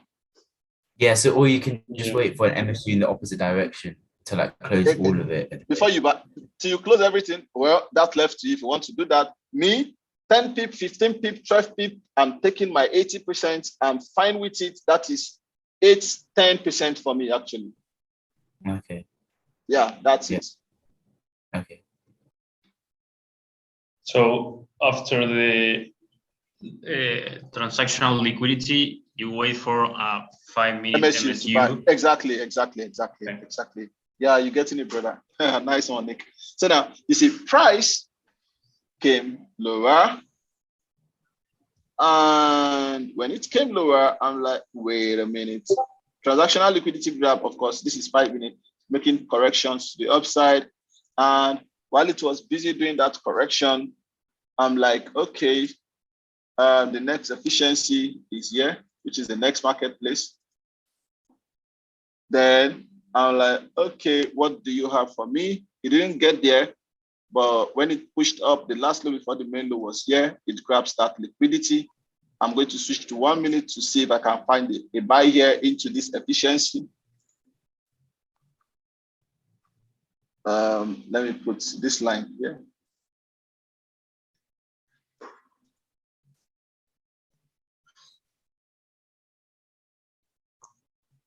So when I get to my 1 minute, see, the 1 minute didn't give me an MSU to buy, so I'm not buying. Can you guys see that? Yes. Yeah. The 1 minute didn't give me an MSU to buy, so I'm not buying. That's it for me. Now, price came here, remember, finally came here to regain efficiency, isn't it? And before it regained efficiency, do I have an MSU into that supply, which is the efficient supply? And if you look closely, yes, I do. We had higher high, higher low, right? Higher high, higher low, higher high. So this broke lower, fake BOS, and this broke higher, inducement. So which means I can sell this directly. But where will I put my stop loss though? Is dependent on the 1 minute, and it is dependent on your entry style. I have an entry style that I call the rejection candle. And given that entry style, I can actually enter on the 1 minute, on the 5 minutes from here, because I see it here right now as we're analyzing, or I can go to the 1 minute and look for it. I can't show you what it is now until we get to that level. I hope you guys understand that. Yeah, that's fine. So yeah, on the 1 minute, the rejection candle isn't there. So I would have entered based on combining the 1 minute together with the 5 minutes. So price drops again. See that? Then it grabs transactional liquidity on the 5 minute. I'm like, I take partials and I'm like, wait, does the correction wants to happen? Well, we're still flowing bearish. I don't really think I want to jump into any easy correction, except I see 5 minutes reason to buy. Do you understand? Then, so can you repeat that? Now, this was transactional liquidity from the 5 minute, not the H1. What I want to see is transactional liquidity grab on the 5 minutes, on the 1 hour, then 5 minute MSU to buy. Okay. Yeah. Okay. You see, if you notice, you see what I'm doing. I'm trying as much as I can to avoid every noise in the market and stick with that bigger bias. Would I be See right that? in saying then if there's no MSU, there'll be no trade? Of course, we've said that like 3 times. No MSU, Yeah, no trade. just making it Yeah, sure, man. Sure, man. So you see, price comes here, correction. I'm like, okay, when you took out this low and you're correcting back, are you going to trying to give me an efficiency for me to sell? There is efficient there. I'm coming, please. Yeah, of course. So I'm going to go to the 1 minute and look at what it is doing here. Perhaps I'll get another sell opportunity. Can you guys see how it works? Can you see how useful the 5 minutes is now? Yes, sir. Now, when I got here, this is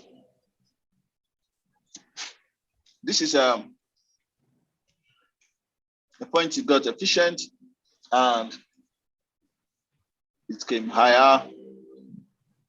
High. Pretty messy there.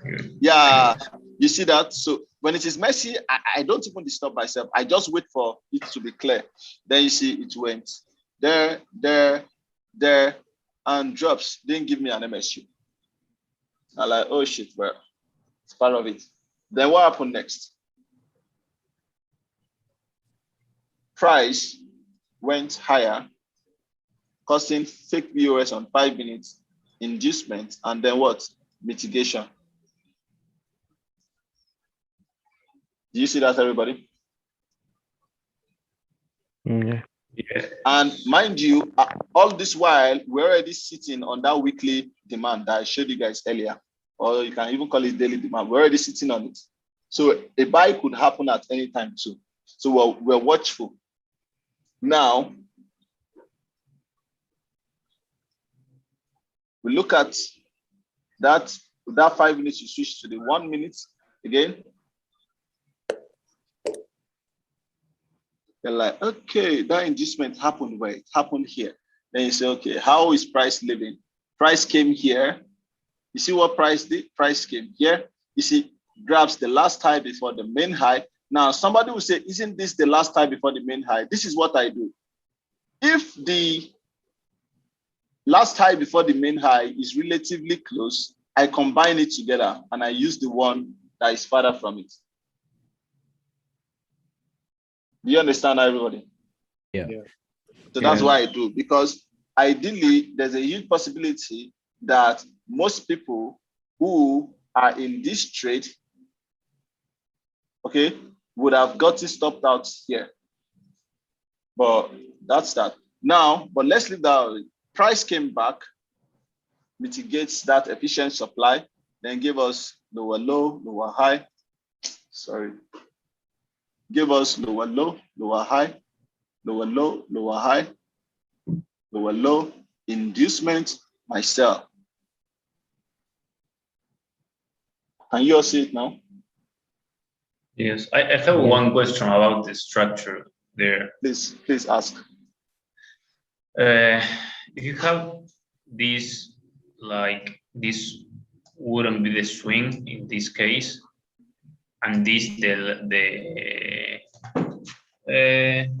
structure liquidity. You don't have to force it. That's exactly what I'm saying. That's exactly what I'm saying. Do not force it. Go to the time frame that the structure belongs to. The structure belongs to the 5-minute time frame. When you get to this 5-minute time frame here, look at this low. Okay, look at this low here to this level here. Is this lower or not? Yes. Okay, so this is lower, and okay, I think I get what you're saying now. Now, no, yeah, we're still on the same page. Now, if that is lower, this is the previous low. This is what the previous high. This is the new low. This is the new high. So you have this high, this low, this high, this low. Isn't this the fake BOS and this the inducement? Yeah. I hope it is clear now, Nick. Yes, I will have to practice structure.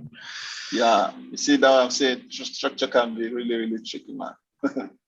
So there you go.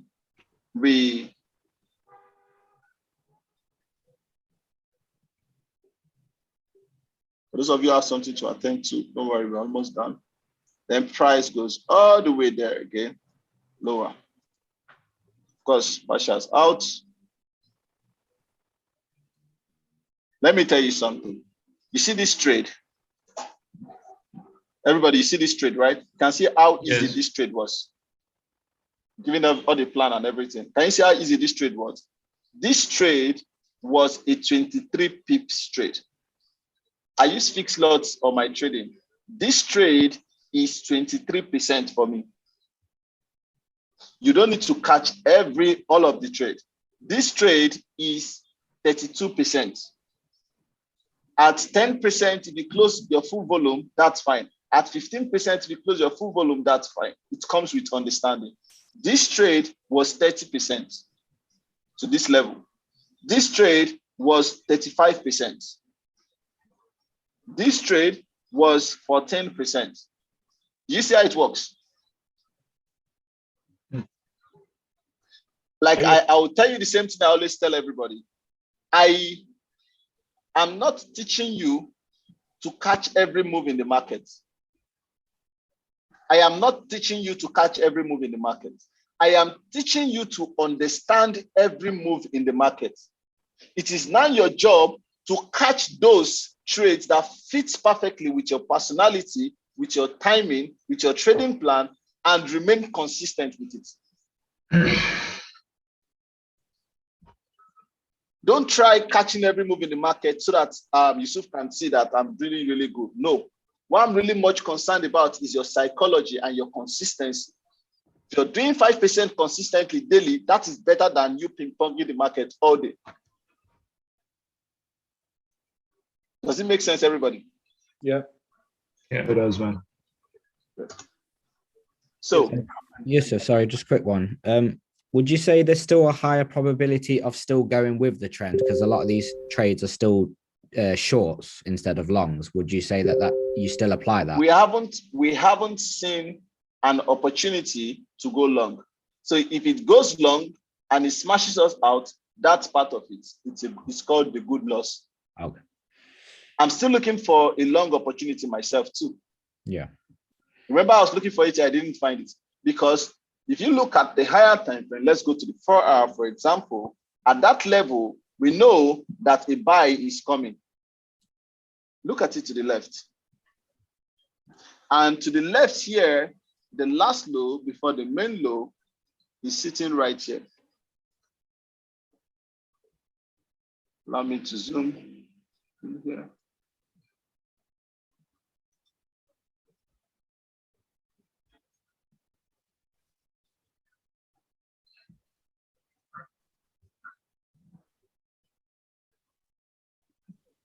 See that? So that's the last low before the main low, and price is still on this demand here after getting into this higher time frame demand too long ago. So you see, we know that we are already on the demand. We are looking for buy opportunities already, as much as the seller is still presenting itself. So whichever one presents itself, we will just get into it and then we'll flow with the market.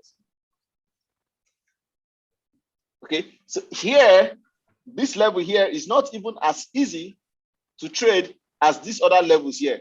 Meanwhile, that level that isn't as easy to trade, we've already calculated over 100% just now. Does it make sense now? So the algo is like that. Okay, the algo is like that. I have a lot of them yesterday, and none of them is. You never saw, like, sorry to ask, like 2 MSU in continuation? You know, I mentioned it earlier. If you remember, I said you can sometimes have something like this, the MSU. Okay, can you see that? Still got induced. And as funny as this is the best market to trade, a ranging market.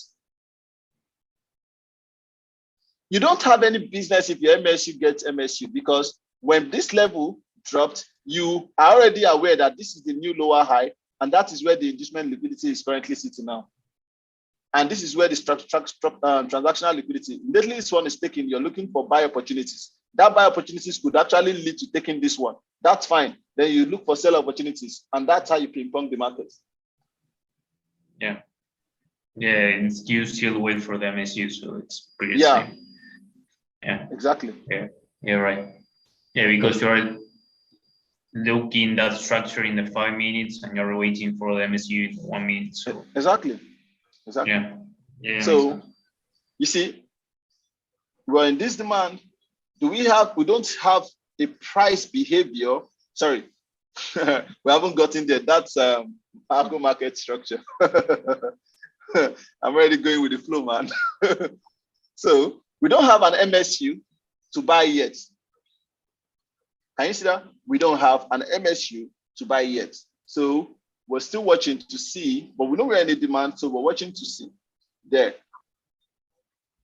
Price drops, and I look for buy opportunities again. And in looking for my buy opportunities, all I have now is this high, this low rather, this high, and this low. Then all of this is substructure. When price took out this low, within this substructure, I have my last low before the main low. Do you see that? Yes. So what I have here, the next inducement was here. Can you see that? So price induces it. What do? I go to the 1 minute and I look for sales. Then I recognize this level too as my last low before the main low. So I'm going to watch here for buy opportunities just to hedge this sell. If I had that same thing here, I would have watched it to hedge this sell because of what I am in the higher time frame demand. Is it making sense now, everybody? Yeah. A quick question. Yeah, please ask. So 1 minute. the last 1 minute. Yeah, go on. I'm listening. So when you were explaining the last sell one. So can you explain where is the MSU setup there? MSU setup? Yeah, the last cells. That's your 5 minutes. You have lower low, lower high, lower low, break high, break the low. So where's the new lower high? The new lower high is here, isn't it? Yeah. And that's where you have the inducement liquidity. Did it get taken or not? Yeah, it did. So we can look for sales. And in this entire push, we have structural liquidity here.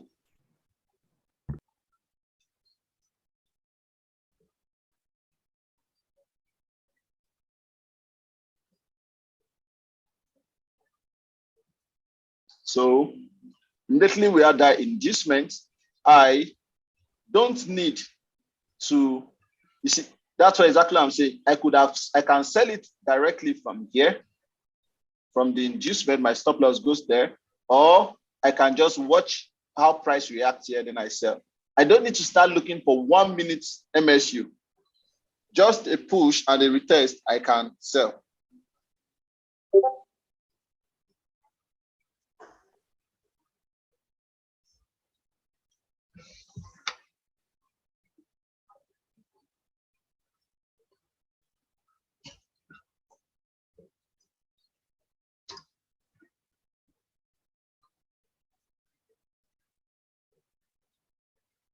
So I can actually come here and then sell from this candle directly. But unfortunately, I can tell you something. I would more than likely miss these sales because of the stop loss. It's too big for me. I can't see. What's the stop loss? The stop loss is 3.5p. And that's too big? Oh, wow. What's your maximum, Yusuf? 2 pips. 2 pips. Okay. You never use seconds for the MSU? No. Okay, so you catch this sell, and because this stop loss is too big, well, I go into hunting mode. Actually, because I see the trade is going, then what I do is I'm going to come to this. I know the substructure is here. That's why it's always good to pay attention. And I'm going to start monitoring the substructure to see if it gives me an MSU in between, and then it goes lower low, lower high, lower low, boom, MSU. Then I begin to look for that trade here. Perhaps I'll get a better stop loss. Do you see that, everybody? Yeah. Yes. Yes. I hope I'm not too fast though. And there you go. I would still miss the re-entry because the candlestick pattern that I use in selling didn't come up here. So that's fine for me. Okay. Then price drops. You see, price drops. When price dropped, it was expected for price to take out this level is going to continue lower, but rather it respected structural liquidity here. Does that mean I'll buy here directly? Hell no. It means I can start monitoring to look for buy opportunities. Where do we do that? On 5 minutes. So what do we have? We have price grabs that liquidity. Price goes higher high, higher low, higher high, boom. Somewhere around here, I'm going to start looking for my buy opportunities. See that? Then if I catch that buy, we start buying. So where's my target? I am going to be targeting here first, which is the next structural liquidity. Then if it breaks there, then I'm going to hold that trade and see what evolves next. But more importantly, I'm going to switch from my 5-minute time frame to my 15 minutes or my 1 hour to see what the liquidity cycle is looking like again. So if you look at this right now, on this particular time frame, on this 15 minutes, you have this. Oh, the structural points are too much for me, man, to tell what the liquidity cycle looks like there. I go higher where there is less noise. So coming here, I can tell the next inducement liquidity is here. You see that? So that's better for me. And the next structural liquidity is here. That's better for me. So those are the levels I'm going to target next for that buy. This is the liquidity cycle, or there is like... That's the liquidity cycle. The liquidity cycle is about you following everything I have said on the higher time frame and delivering the lower time frame into those levels using the same way that you looked at the higher time frame, avoiding the noise in the market. So if you look at this now, if you look at this, we're in the buy. We don't know. We know this is the higher time frame demand pretty much, right? You're in the buy. If you catch that buy, for example, where do you target for this buy that you've got? You see, it becomes tricky because you have this low, you have again this low, you have again this low. So where do you target? And this is a higher time frame demand. So more than likely, this is going to a higher time frame supply. A higher time frame supply will more than likely start from the H1. Do you understand what I'm saying? So in that case, if you go to the H1 to see if there is less noise, then you go with it. If there is more noise, you still switch again to H4. So in the H1 now, if you look closely, you see the previous low was here. So all of these pushes together, lower low, lower high, then lower low. So the next inducement liquidity is where on the newest lower high, and the structural liquidity is where on the last high before the main high.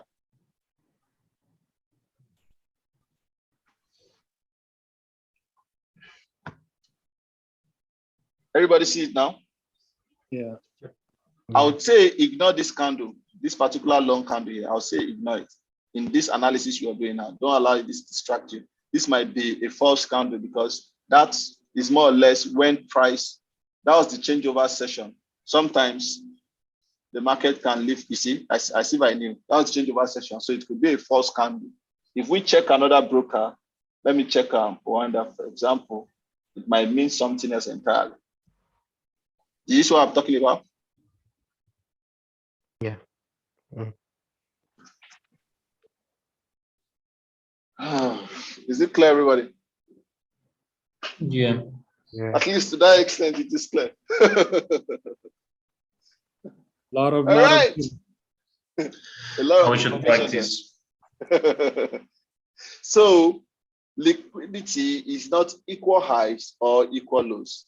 And there is nothing like relative equal highs or relative equal lows. What you need to pay attention is price level. If a level is not taken, it means there is still liquidity there. There is nothing like relative. Oh, it is relative. Look, if you have this high, and then you have this high, and then you have this high, this is not relative. What you have here is a high with liquidity because it has not been taken. A high with liquidity, it has not been taken. A high with liquidity. The moment this is taken, okay, what you have now is there's no more liquidity here. There's no more liquidity here because both of them have taken, but there's liquidity here and there's liquidity here. Is it clear, everybody? Yeah. So never ever treat anything as relative or equal highs or equal lows. That will be all for now, guys. I really appreciate your presence. I hope you guys got a lot of value, and I hope this helps you become a better trader that you deserve to be. You can take a screenshot and do have a wonderful weekend. Ready? Thanks, boss. Yes, boss. Thank you very much. You're welcome. You're welcome. You're welcome. You're welcome. You're welcome.